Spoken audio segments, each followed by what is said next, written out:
Hi, my name is Andrew Joseph Jr., and I come to speak on safety as well. I'm the father of the 14-year-old that was killed at the Student Day Fair, and I know it's part of everybody's job description here today, that safety be our first concern. Safety first.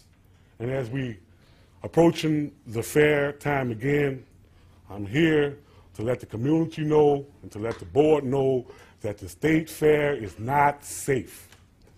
The state fair is not safe. If I was the average Joe Mo that had a permit to carry a gun, if I show my permit at the gate, I'm allowed inside of the fairgrounds with my gun. Last year, during this riot situation, there was 113 legal guns inside of the fair. You can't ever put guns and kids in the same sentence and expect it to be safe. Guns and kids do not mix. You can't put them in the same environment. We cannot consistently put our kids in harm's way with this fair.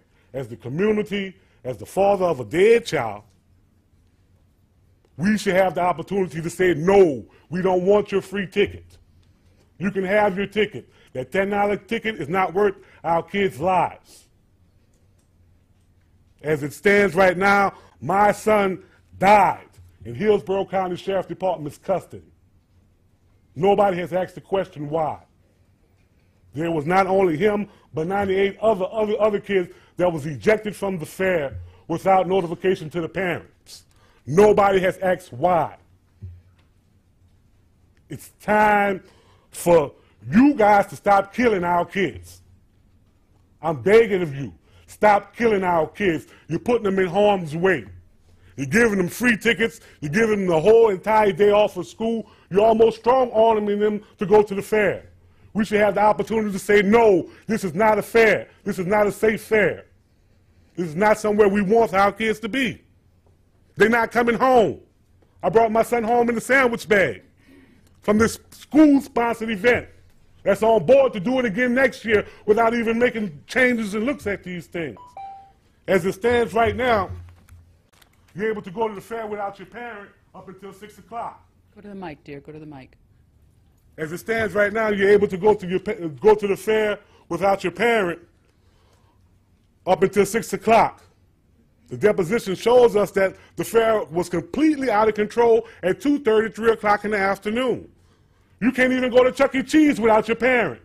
You can't get a cookie from Publix without your parent.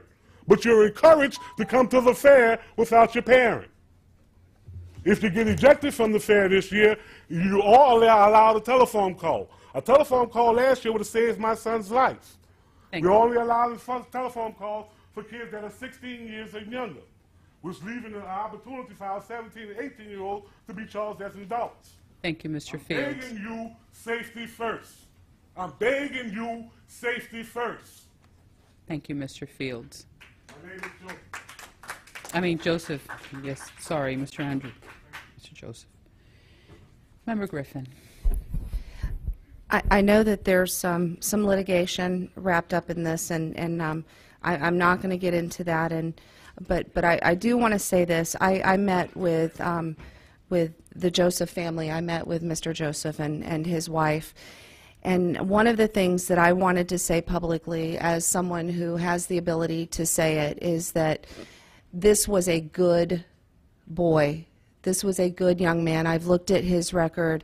I know the parents were good parents who raised him in a good environment, who had him in a private school so that he could be in the best environment. He was involved in sports. He had so many sports and so many extracurricular activities, and he was a model student. There was no time for him to get caught up in what he's been accused of being caught up in, and that's the gang activity.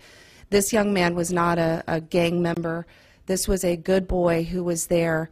And I just want to say that publicly, that this is a young man who got caught up in a net, and his memory deserves a little bit more than what he's been characterized as. And I just wanted to make that a public record. Thank you, Madam Chair, for giving me this moment. Thank you.